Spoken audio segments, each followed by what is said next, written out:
अवधूत चिंतन श्री गुरुदेव दत्त.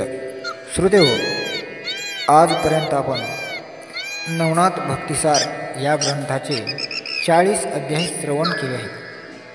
परंतु आज आपण नाशिकेत या ग्रंथातील 6व्या अध्यायाचे श्रवण करणार आहोत. तोपर्यंत चॅनलवर नवीन असाल तर चॅनलला सबस्क्राईब करा, लाईक करा, शेअर करा आणि कमेंट करा. चला तर पाहूया. यमपुरीचे आक्रमण व नाशिकेतास पित्याचा शाप. तर राजा जन्मेजे वंशपायन विनंती करून म्हणाला की महाराज, कथा अमृतपानाने मी तृप्त झालो आहे. आता नाशिकेतास पित्याने का शाप दिले आणि त्याला यमपुरी का प्राप्त झाली, ती पावन करणारी कथा मला सांगावी. त्यावेळी वंशपायन म्हणाले, श्रीहरी राजाचे चरित्र मोठे अगम्य आहे. तो नाशिकेत तपोनिधी महाअद्भुत महापावन तिन्ही लोकांत विख्यात होता. आता त्याचे चरित्र ऐका. उद्धालक आपले आश्रमी तप करीत असता त्याचे सात्विक शुद्ध अनुकूल व रत अशी भार्या प्रभावती पती सेवेत तत्पर होते.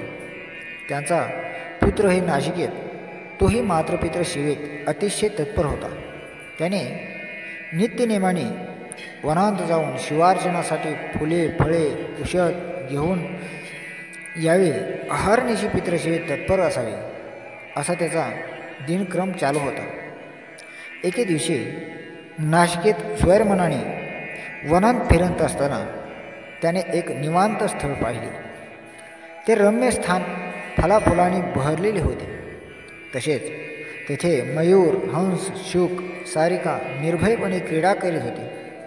नाना जातीचे वृक्ष जसे चंदन, वेल, नागचंपक, पारिजातक, देवदार, सुवर्णचंपक वगैरे असून सर्व सुंदर सुगंध दरवळत होता. त्या वनांत कोकिळा सुस्वर गायन करीत होते.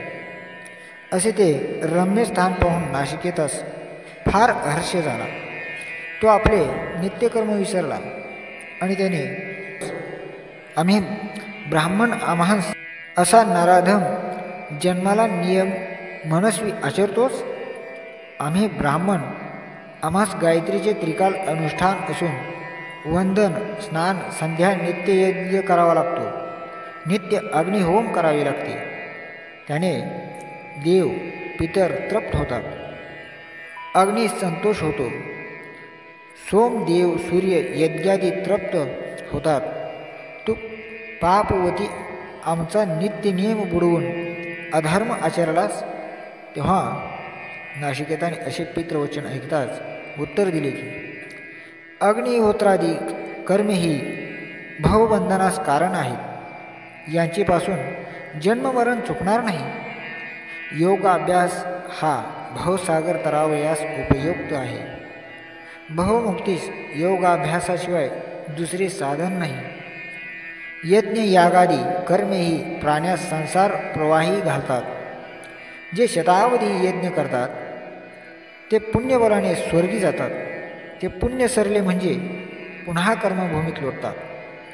मातेच्या उदरी गर्भवास घडून अनंत यातना भोगावे लागतात. 9 मास यातना सहन करून पुन्हा जन्ममरणाच्या फेऱ्यात पडावे लागते.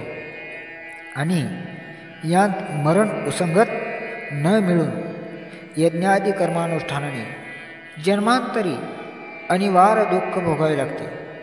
यास्तव प्राणी भवसागर तरण्यास विचार करून अगत्य त्याजावे आणि ते नित्यसार सेवावे. तो परमात्मा आणि नित्य अनित्य हे मिथ्याभान त्याजून सर्व लोक परिपूर्ण लय लावण्यात हाच उपाय आहे. अध्यात्मज्ञान तत्वसंपादन केले तर स्वतः पूर्ण ब्रह्म होतो. मग तेथे कर्मबंधन कोटचे उरणार. ज्यापासून जन्म मरण चुकेल ती निजात्मस्थिती साधन करावी. याकरिता संसाराची समाप्ती करून परब्रह्मप्राप्ती साधावी. संसार सागर तरण्यास नियमित ज्ञानाभ्यासाने हदही चिदचिन्माज्ञ घ्यावे आणि अग्निहोमादी कर्मे या संसारातून दुर्लभ होतात. संसार हा मोठा भ्रम आहे असे वेदशास्त्र सांगते. म्हणून हे ताता हा संसार त्याजून स्वानुभव तत्व पावावे असे वेदशास्त्राचे मत आहे. अशा तऱ्हेचे पुत्राचे वचन ऐकून उद्दालक म्हणाला, जे महर्षी आहेत ते वेद विधानाने वागतात. भृगु आदी प्रमुख सप्तऋषी आहेत ते यज्ञादी कर्मे करून त्रिदश वेदांना तृप्त करतात. तू त्यांचा उच्छेद कशाला करतोस? यासाठी तू आपले पाखंड मत सोडून वेद विहितांशी रत हो आणि यज्ञादी कर्माचे आचरण कर. देवाचे अर्चन केले असता ते संतुष्ट होऊन फळ देतात. ते एघेच भोगावे लागतात. आता तू सर्व पाखंड मत सोडून दे. त्यावेळी नाशिकेत म्हणाला, वेदांत सांगितले ते प्रमाण असले तरी त्यापासून जन्ममरण चुकणार नाही. संसारासारखा शत्रू या जगात दुसरा नसून तो जन्ममरणात निमग्न करतो. यासाठी संसार निवृत्ती करणे हीच खरी तपस्थिती आहे. ज्याप्रमाणे रहाटाला बांधलेला बैल एक सारखा फिरत असतो आणि त्यास वाटते की मी स्वर्गात गेलो, परंतु डोळ्यावरील डोळं झापणे काढल्यावर तो आहे तेथेच आहे, त्याप्रमाणे यज्ञादी कर्मे प्राण्यांना भवचक्रांत फिरवीत असल्यामुळे त्यास कधीच विसावा मिळत नाही. म्हणून मन शांत ठेवून ईश्वर सेवा करीत राहिल्याने जन्म मरण चुकून सुख प्राप्ती होते. ईश्वर प्राप्तीशिवाय सर्व कर्मे निष्फळ आहेत. हे पुत्राचे बोलणे ऐकून उद्दालकास भयंकर कोप आला, भयंकर राग आला आणि त्याने त्यास दारुण शाप दिला की तू वेद विरुद्ध पाखंड बोलतोस म्हणून तुला यमपुरी प्राप्त होईल असा शाप दिला. तेव्हा ही शाप वाणी उच्चारताच नाशिकेत प्रेतासारखा धरणीवर पडला. त्यावेळी तो योग बलाने आपला प्राण सावरून लागला. असे पाहताच उद्दालक भयभीत झाला आणि सर्व ऋषी येऊन मोठा हाहाकार झाला. प्रभावतीही पुत्रमोहाने विवळ होऊन आश्रमांत हलकल्लोळ दाटून आला. तेव्हा नाशिकेत थोडा वेळ व्याकुळ होऊन त्याने योग बळाने आपला प्राण सावरला व नेत्र उघडून तो बोलला, हे ताता, आपल्या शापाप्रमाणे मी सदेह यमपुरीस निघतो तर आपली कृपा मजवर असावी. तेव्हा उद्दालक अतिशय शोक करून बोलू लागला की मी आजपर्यंत जे तप केले ते या क्रोधाने वाया गेले. तुझ्या तपाची कीर्ती देव दानव वाखाणितात. मी आपले तप क्षणात गमवून पुत्रास अंतरलो. या भयंकर क्रोधाने माझी व पुत्राची ताटातूट झाली. तेव्हा उद्दालकास पुत्रवियोग सहन न होऊन अनिवार्य दुःख झाले. तो पुत्रास बोलू लागला की यमपुरी घोर, तिचा मार्ग भयंकर आहे. तेथे वैवस्वत राजा असून भयंकर घोर वैतरणी नदी आहे. ती पाहताच प्राणी हाहाकार करतात. पुत्रा, तू तेथे कसा जाशील? तो मार्ग ज्वाला कुलीत असून जागोजागी क्रमीन रक्तांचे पर्वत आहे. रस्ता धुमांकित महादुर्धर असून उल्लंघन करताना प्राण्यास फार क्लेश होतात. मी केवढा पापी ऐहिक असताना मी केवढा पापी असेल. परत्रास मुकून दुःखार्णवी निमग्न झालो. अशा तऱ्हेचा पुत्रशोक आपला पिता करीत असताना नाशिकेत म्हणाला, ताता, उगाच शोक कशाला करता? तुमचे वाक्य प्रत्यक्ष ब्रह्मदेवही असत्य करू शकते नाही. पुरुषाने सत्य सांभाळावे. ते जर सोडले तर मान राहणार नाही.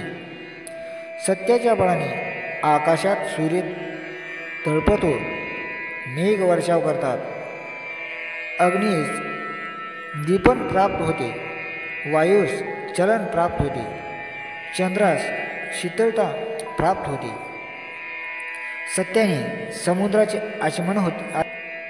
सत्य म्हणजेच भगवंत. सत्याने परमगती प्राप्त होते.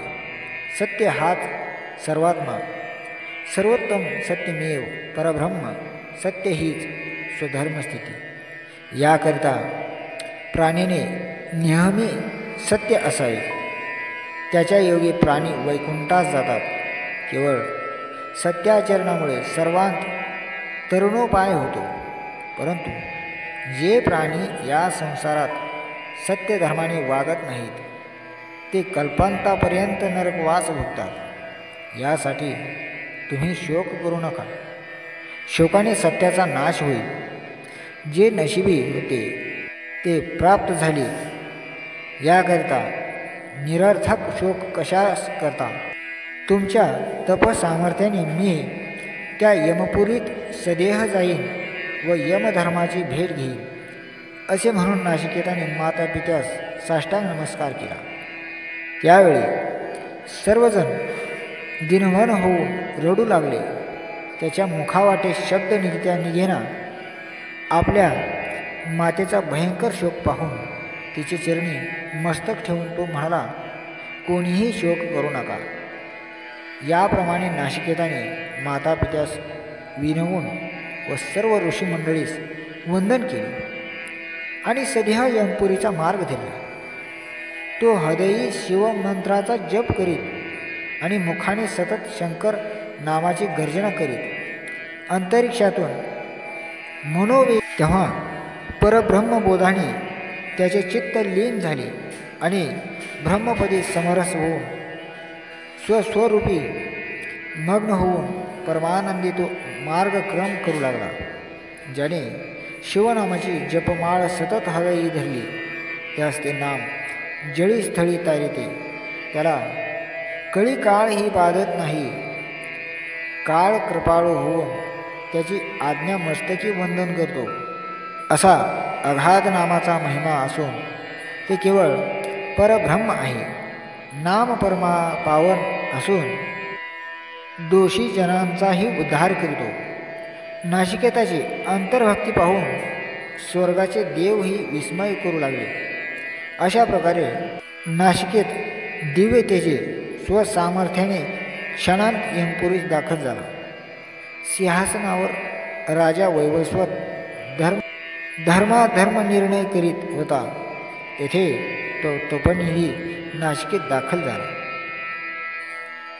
याचबरोबर अध्याय 6 समाप्त होत आहे.